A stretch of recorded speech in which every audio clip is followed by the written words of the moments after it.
Vente sur Internet sans site avec Stripe. Bonjour et bienvenue. Dans cet enregistrement, je vais vous montrer comment vendre sur Internet sans site Internet avec Stripe. Si vous me découvrez, je vous rappelle que je fais des vidéos, des podcasts et surtout une lettre privée confidentielle avec des contenus exclusifs. Le meilleur moyen de ne rien louper est de vous inscrire à ma lettre privée confidentielle. Je vous mets un lien d'inscription en dessous de cet enregistrement. Alors tout de suite, avant de commencer, je vais vous montrer le résultat auquel nous allons arriver. Donc le résultat auquel nous allons arriver, c'est une page comme ça de vente de produits, donc qui vous sera fournie par Stripe avec un lien qui permettra à vos clients d'y accéder. Donc voilà le résultat auquel nous allons arriver.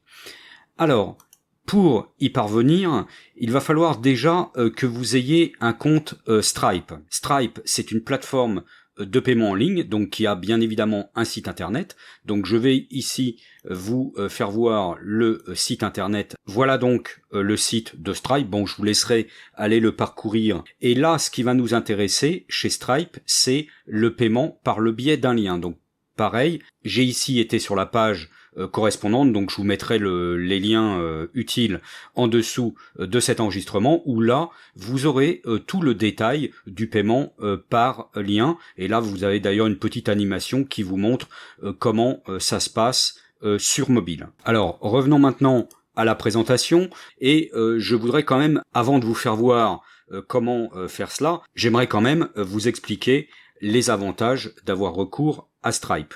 Le premier avantage de Stripe, c'est que c'est une plateforme donc qui est en ligne et qui est prévue pour le e-commerce. Donc on l'a vu sur le site internet, il y a vraiment une orientation e-commerce. Et il faut savoir que c'est une plateforme très très utilisée par les e-commerçants, les petites entreprises de e-commerce, et je présume d'ailleurs que c'est la principale plateforme. Donc ça, c'est le premier avantage, c'est vraiment un outil qui est fait pour les e-commerçants. Le deuxième avantage, c'est que les frais de paiement sont entièrement variables, donc il n'y a pas de frais fixes, et ils sont pour moi parmi les plus faibles, parce que les frais de transaction sont de 1,4% du montant de la transaction, plus un montant forfaitaire de 25 centimes d'euros. Alors pour les cartes et les paiements bancaires européens. Bon, pour vous donner un ordre d'idée de comparaison, chez PayPal, par exemple, pour les cartes bancaires, alors uniquement françaises, c'est 2,90% du montant de la transaction et 35 centimes de montant fixe. Pour les autres cartes européennes, il y a une petite commission encore supplémentaire en pourcentage. Bon, je ne vais pas rentrer dans le détail. Pour vous citer aussi un autre prestataire de paiement, donc qui est assez utilisé chez les commerçants non sédentaires, c'est SumUp. Là, les frais de transaction sont de 2,50% du montant de la transaction, donc par contre là sans frais forfaitaires, mais ça reste quand même malgré tout plus cher que Stripe, qui présente en fait pour moi les frais les moins chers et entièrement variables. Alors le troisième avantage, c'est une société américaine, donc ça vous allez me dire c'est pas tellement un avantage, je suis d'accord. Par contre, ils ont un site en français et un support en français par mail et par téléphone, et qui est assez réactif. Quand vous avez un problème, vous posez votre question par mail ou par chat, et si le problème nécessite un appel, vous avez un rappel en principe dans la journée ou le lendemain, donc c'est assez rapide.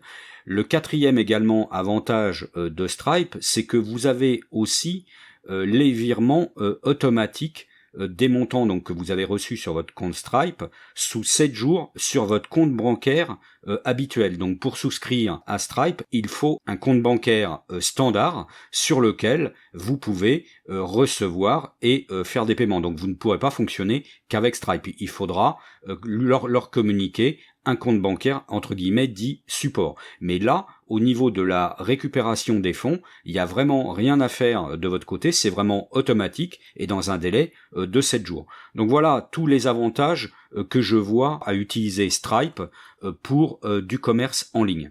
Alors maintenant, quelles sont les étapes pour pouvoir vendre en ligne sans site avec Stripe ? Alors la première étape, c'est de vérifier les informations publiques que vous avez mis sur votre compte Stripe lors de la création, parce que c'est ce qui va apparaître sur la page que je vous ai fait voir ici tout à l'heure. Donc cette page-là, donc les informations publiques vont apparaître ici. Donc là, vous voyez par exemple, j'ai le nom de la société et le nom commercial. Alors par contre, je n'ai pas de logo parce que j'ai pas mis de logo, mais ça, c'est ce qui est géré au niveau des informations publiques de votre compte Stripe. Donc il faut bien que ça soit correctement enregistré. Donc première étape, allez vérifier les informations publiques.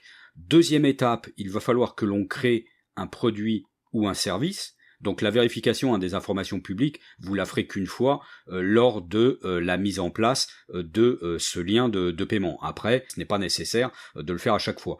Par contre, il va falloir, après, à chaque fois, créer le produit ou le service que vous souhaitez vendre. Et enfin, il va falloir créer le lien page de paiement correspondant à ce service-là. Mais vous allez voir, c'est extrêmement rapide à faire. Donc on va passer maintenant à la réalisation donc de ces différentes étapes. Donc je vais aller ici sur mon compte Stripe et vous faire voir ces différentes étapes. Donc j'ai ici accédé à mon compte Stripe. Donc la première chose qu'il faut que vous fassiez, c'est aller vérifier les informations publiques. Pour vérifier les informations publiques, il faut aller ici dans Paramètres, descendre ici un petit peu, Informations du compte. Donc là, vous avez les paramètres du compte ici en haut, et en dessous, dans ce cadre, vous avez toutes les informations publiques auxquelles vos visiteurs auront accès. Donc là, j'ai mis le nom, j'ai mis une adresse de contact, un numéro de téléphone, la possibilité d'afficher le numéro de téléphone, et j'ai mis ici mon adresse, parce qu'il y a également la possibilité de faire de la facturation. Donc là, je vous conseille de mettre ici votre adresse de contact. On peut ensuite indiquer ici ce qui va apparaître sur le relevé bancaire de vos clients. Donc là, j'ai indiqué le nom, mais de manière plutôt succincte. Et enfin, on peut avoir ici aussi un libellé encore plus court, donc là où j'ai mis que le nom commercial. Donc voilà, après à vous de voir en fonction de ce que vous souhaitez mettre. Et enfin, ici, vous pouvez indiquer un site web, un site d'assistance, la politique de confidentialité et les conditions également d'utilisation du service si vous le souhaitez. Donc voilà, une fois que vous avez fait cette mise à jour-là, vous cliquez sur enregistrer et les informations vont être conservées. Alors, donc ça, c'est la première étape. Deuxième étape, il va falloir aller créer le produit. Donc pour créer le produit, on va ici dans le menu de gauche cliquer sur Produit. Et là, vous voyez par exemple qu'il y a déjà le produit que je vous ai fait voir précédemment ici dans le premier onglet qui figure ici. Donc là, ce que je vais faire maintenant pour vous faire voir un petit peu le processus, pour vous montrer à quel point le processus est simple d'ailleurs, je vais ajouter un produit. Donc je vais cliquer ici sur ajouter un produit et j'ai préparé ici un second produit pour lequel je souhaite avoir un lien de paiement. Donc ce second produit, j'ai pris ici une photographie du produit et j'ai préparé avant un petit texte, donc que je vais vous montrer ici, un petit texte avec le titre, donc le nom du produit et la description de ce produit. Donc là, première chose que je vais faire, donc je vais rentrer ici les informations sur le produit. Donc le nom, ici, je vais reprendre le nom que j'avais indiqué ici en le collant dans ce champ. Je vais également aussi copier la description que j'avais indiquée ici. Alors là par contre je vais faire un coller en texte brut pour pas qu'il y ait trop de modifications. Comme là en fait je suis sous LibreOffice, enfin sous un traitement de texte, ça pourrait créer des problèmes, donc il vaut mieux coller ici en texte brut. Donc on voit bien ici que le texte est bien mis à la suite. Alors par contre là le problème c'est qu'il n'y a pas possibilité ici de mise en forme du texte. On peut même pas je dirais faire de retour à la ligne ou quoi que ce soit. Donc c'est vraiment du texte à la suite, donc séparé par des points et des virgules, et vous voyez qu'on est ici limité en termes de nombre de caractères parce que là j'ai pas beaucoup de caractères. J'ai, vous voyez par exemple ici 207 caractères et il m'en reste 43, donc ça veut dire qu'on est limité en taille ici de texte à 250 caractères. Donc ensuite je vais aller charger mon image, donc je vais cliquer ici sur charger et je vais sélectionner donc ma photo qui est dans mon répertoire de transfert. Donc je la sélectionne et je clique sur ouvrir. Donc voilà, ça y est, mon image a été chargée. Donc je vais maintenant pouvoir aller voir ici les options supplémentaires. Donc on a possibilité ici de indiquer un libellé spécifique pour le relevé bancaire de votre client. Donc ça, je ne vais pas le modifier, il y aura le libellé standard que j'ai indiqué dans les informations publiques. Pareil, on peut mettre un libellé d'unité, ça je ne l'utilise pas, et métadonnées, je ne l'utilise pas non plus. Ensuite, il va falloir indiquer ici les informations tarifaires. Donc ici, au niveau des informations tarifaires, je vais indiquer un tarif standard et je vais mettre ici le montant de 4,57 €. Donc c'est un montant TTC avec les frais d'envoi. Donc je vais cliquer ici sur ponctuel et là on a possibilité d'indiquer des options supplémentaires. Donc des options supplémentaires, je vais indiquer ici en description du tarif la date du jour à laquelle j'enregistre le produit. Donc là, je vais indiquer ma date du jour. Voilà, et donc après, il ne me reste plus qu'à enregistrer le produit. Donc vous voyez que c'est quand même relativement simple, on n'a pas grand-chose à compléter, un nom, une description, une image et un tarif. Donc c'est vraiment bon, j'ai mis une petite description ici supplémentaire pour pouvoir retrouver mes tarifs, mais vous voyez que c'est vraiment extrêmement simple, on n'a pas énormément de choses à compléter. Donc je vais cliquer ensuite ici sur enregistrer le produit. Donc le produit a été enregistré, donc on le voit qui apparaît ici. Maintenant on va faire la deuxième et dernière étape qui est de générer le lien de paiement. Donc je vais cliquer ici maintenant sur lien de paiement. Donc là j'ai déjà mon premier lien de paiement de page que je vous avais fait voir en introduction. Donc là vous voyez que c'est un lien du type https://boystripe.com et avec une série de chiffres et de lettres. Donc je vais créer ici maintenant un nouveau lien, donc je clique sur nouveau. Alors j'ai la possibilité soit d'ajouter un nouveau produit directement, soit de sélectionner un produit que j'ai déjà ajouté. Dans l'étape précédente, on a ajouté le produit, donc ici je n'ai plus qu'à le sélectionner. Et automatiquement, vous voyez que la page se complète toute seule. Donc ça me fait exactement la même page que ce que j'avais pour mon produit précédent en le sélectionnant.